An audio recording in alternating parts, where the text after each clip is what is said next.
नमस्कार दोस्तों, मैं सरोज पांडे। रंगमंच की दुनिया और तालियों का शोर। आज हम बात करने वाले हैं रंगमंच की दुनिया से। 1983 से लेकर के आज तक मैं रंगमंच से हमेशा से जुड़ा रहा हूँ। यानी कि कहा जाए कि बचपन से लेकर आज तक थिएटर ग्रुप से मेरा हमेशा संबंध बना रहा है। मैंने थिएटर में भी काम किया है, मैंने रंगमंच पर काम किया है, मैंने नुक्कड़ नाटकों में काम किया है और उसका जो अनुभव है इतना अनोखा और इतना सुंदर है। हालांकि संघर्ष भी है, तालियां भी है, शोर भी है और शिकायत भी है।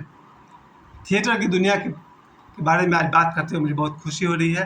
कोई माँ बाप नहीं चाहता है कि उनका बच्चा थिएटर आर्टिस्ट बने, रंगमंच का कलाकार बने, क्योंकि हर गार्जियन चाहते हैं उनका बेटा डॉक्टर बने, इंजीनियर बने, पायलट बने, आर्मी में जाए, टीचर बने। लेकिन कौन ऐसा बाप होगा जो चाहता होगा कि उसका बच्चा थिएटर का आर्टिस्ट बने। लेकिन मैं एक ऐसा व्यक्ति हूँ जो हमेशा से चाहता रहा हूँ कि मेरे बच्चे रंगमंच के कलाकार बने, थिएटर आर्टिस्ट बने। हालांकि ये बात गलत है, आप अपनी मर्जी को अपने बच्चे पर नहीं थोप सकते, लेकिन मेरी हमेशा से इच्छा रही कि एक बार रंगमंच की दुनिया का अनुशासन, वहाँ के डिसिप्लिन को और वहाँ के मस्ती को ज़रा आप सब भी समझें तो बहुत खुशी होगी। थिएटर की दुनिया में, रंगमंच की दुनिया में मेरी शुरुआत होती है 1983 से, 1983 से, जब मैं पाथरी जैसे छोटे से जगह से चल करके पृथ्वी थिएटर मुंबई तक, वहाँ तक का सफ़र जो मैंने तय किया है उसके विषय में आप सबसे बताना चाहता हूँ कि मैंने लगभग 100 के आसपास नुक्कड़ शो किया था। नुक्कड़ शो ओपन ग्राउंड में होता है, सड़क के किनारे होता है, कहीं भी होता है और उसमें कोई विशेष वेशभूषा की ज़रूरत नहीं होती है। आप जो भी पहने हैं, शर्ट पैंट जो भी पहने हैं, और चाहे आप राजा की भूमिका में हैं, उसमें कॉस्ट्यूम की कोई ख़ास ज़रूरत नहीं होती है और ना कोई पर्दा गिरता है, ना कोई पर्दा उठता है। आइए रंगमंच की दुनिया के बहुत सारे कलाकारों को जो मुझसे जुड़े हुए थे और जुड़े हुए हैं, उन सबको याद करता हूँ। इनमें से 2 कलाकार ऐसे हैं जो अब इस दुनिया में नहीं हैं, मेरे बड़े आदरणीय स्वर्गीय धर्मेंद्र पांडे भैया और स्वर्गीय कालीचरण भैया। ये 2 मेरे ऐसे बड़े भाई थे जो रंगमंच की दुनिया के बेताज बादशाह थे।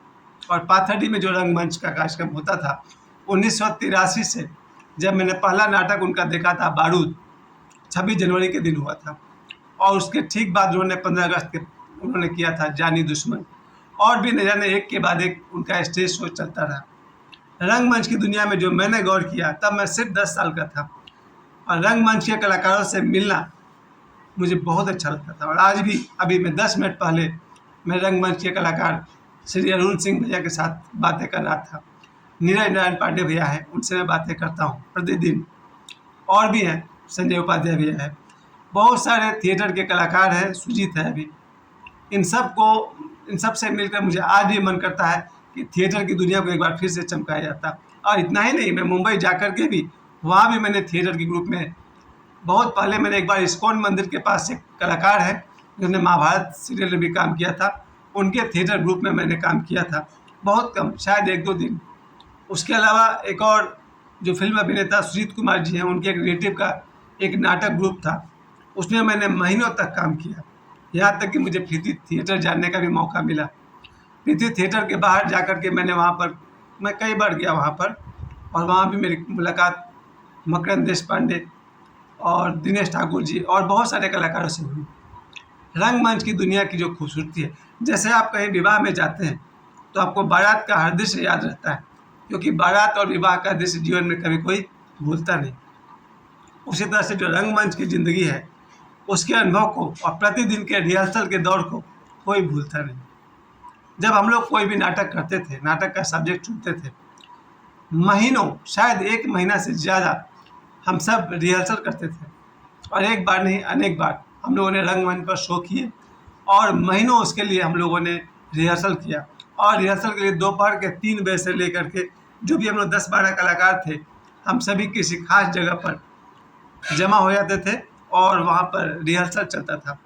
कभी कोई काली मंदिर के पास, कभी किसी उसी स्टेज पर जहाँ हमें शो करना है। लगभग 1.5-2 घंटे का हम लोग का रिहर्सल चलता था।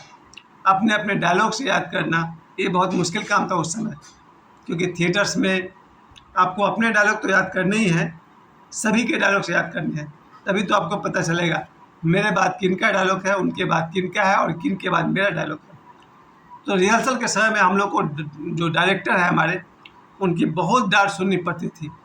उसमें खड़ा होने का एक तरीका होता है, रंगमंच में जो हम लोग मूवमेंट दिखाते हैं, चलने का एक तरीका होता है। बहुत सारे जगह पर तो ये भी नियम है कि आप स्टेज पर अपना डायलॉग के समय आप अपना पीठ नहीं दिखा सकते हैं दर्शक की तरफ, यानी उसके चलने का कुछ मूवमेंट ऐसा है, ऐसा टर्न आपको लेना है कि आपका पीठ दर्शक को नहीं दिखना चाहिए। तो उन दिनों हम लोग जब रिहर्सल करते थे, 3 बजे दोपहर से लेकर शाम के 5-6 बज जाते थे, कभी 1 सीन कभी 2 सीन, और उस समय 10-12 कलाकार मिलकर के मुश्किल से हम लोग सिर्फ चाय का जुगाड़ हो पाता था। क्योंकि मुझे याद है थिएटर आर्टिस्ट के पास तब भी और अब भी पैसे ज़्यादा नहीं होते थे, और आज भी थिएटर आर्टिस्ट के पास पैसा ज़्यादा, शायद उन्हें बहुत ज़्यादा पैसा नहीं मिलता है। खैर वही हाल हम लोग की थी। हम लोगों ने तो जितने भी शो किए हैं, उसको तो अधिकतर शो तो हमारा फ्री शो था, यानी जो भी खर्च हुआ वो हमारा ही खर्च था। हम लोगों ने ऑडियंस से कोई पैसे नहीं लिए, टिकट पर हमने कोई शो नहीं किया था। हाँ, जब हमने नुक्कड़ शो किया था उसके हमें पैसे मिले थे और मिलते थे, प्रतिदिन हमें पैसे मिलते थे नुक्कड़ शो करने का।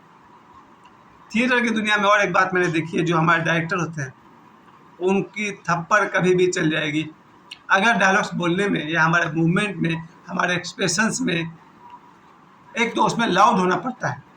थिएटर में, रंगमंच में आप जब भी कोई काम करेंगे, आपके डायलॉग उसमें लाउड चाहिए ही चाहिए, क्योंकि माइक जो होता है वो 2-3 फीट की दूरी पर टंगा होता है या स्टैंड पर लगा होता है।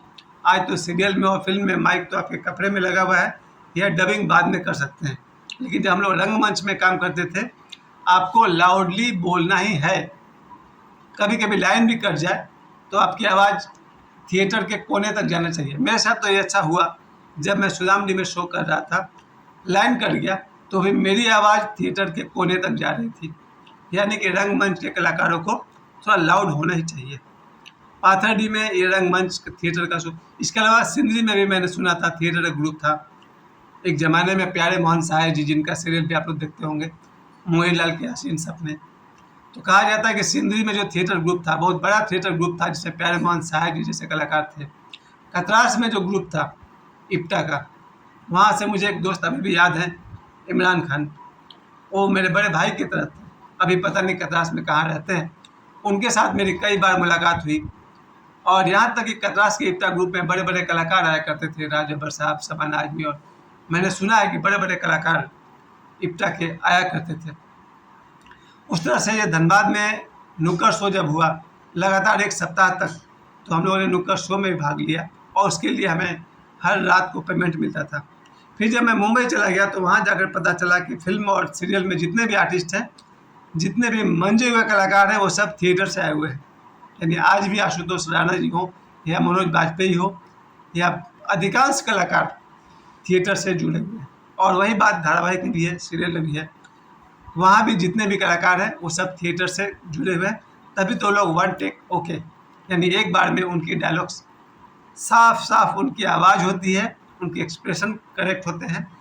थिएटर का वैल्यू मुंबई में भी इतना ज़्यादा है कि मैं मुंबई जा कर के 95 के बाद से मैंने वहाँ भी थिएटर ज्वाइन किया, और वहाँ के जो थिएटर के अनुशासन थे यहाँ से मिलते जुलते थे। और अभी भी मुझे मालूम है कि मुंबई में बहुत सारे हॉल हैं जहाँ प्रतिदिन प्रीति थिएटर के अलावा जहाँ प्रतिदिन नाटक होते हैं, और टिकट शो जो होते हैं उनका टिकट होता है। यहाँ तक कि थिएटर कलाकार अपना शो करने विदेश भी जाते हैं। आज भी महाराष्ट्र और गुजरात में थिएटर रेगुलर होते हैं, और बिल्कुल उनका रेगुलर शो होता है। टिकट के आधार पर शायद ऑनलाइन बुकिंग भी होता है। लेकिन हमारे पाथरडी जैसे छोटे से जगह पर अब थिएटर का एक्टिविटी लगभग रुक गई है।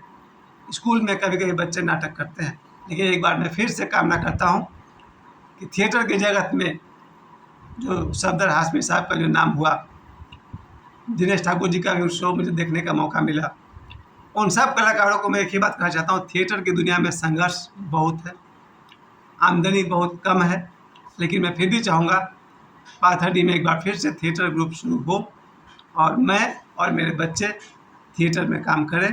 थिएटर में काम करना एक बहुत ही सुंदर अनुभव है, और जितने भी कलाकार हम लोग थिएटर में काम करते थे, मेल और फीमेल, उन सब से, महिला कलाकारों से भी आज भी मेरे बहुत अच्छे संबंध हैं। और मैं फिर से इस वीडियो के थ्रू मैं कहना चाहता हूं कि पाथरडी में जो भी कलाकार हैं, श्री नीरज नारायण पांडे भैया, श्री अरुण सिंह भैया और श्री संजय उपाध्याय भैया, और इसके अलावा सुजीत है, बहुत सारे कलाकारों को मैं फिर से उन्हें मैं आमंत्रित करता हूँ, उकसाना चाहता हूँ, एक बार फिर से हम लोग थिएटर को शुरू करें। और जब तक दुनिया है, जब फिल्म है, सीरियल है, वेब सीरीज है, तो थिएटर का शो भी चलता रहे। राज कपूर साहब का वही लैंग्वेज मुझे याद आता है, वो dialogue, show must go on. मैं उसमें एक वर्ड जोड़ूंगा, theatre show must go on. Theatre का शो चलते रहे, यही मेरी शुभकामना है। जब तक दुनिया है, सीरियल चले, वेब सीरीज चले, मूवी चले और थिएटर भी चले। मुझे आप सभी को, अब मुझे समय देने के लिए आप सभी को बहुत बहुत धन्यवाद। मैं एक बार फिर से श्रद्धांजलि देता हूँ रंगमंच के कलाकार स्वर्गीय धर्मेंद्र पांडे भैया को और स्वर्गीय कालीचरण भैया को, और अपने बाकी सभी मित्रों को आह्वान करता हूँ एक बार फिर से हम लोग अपना थिएटर ग्रुप शुरू करें। मुझे समय देने के लिए आप सभी को बहुत बहुत धन्यवाद। प्रणाम।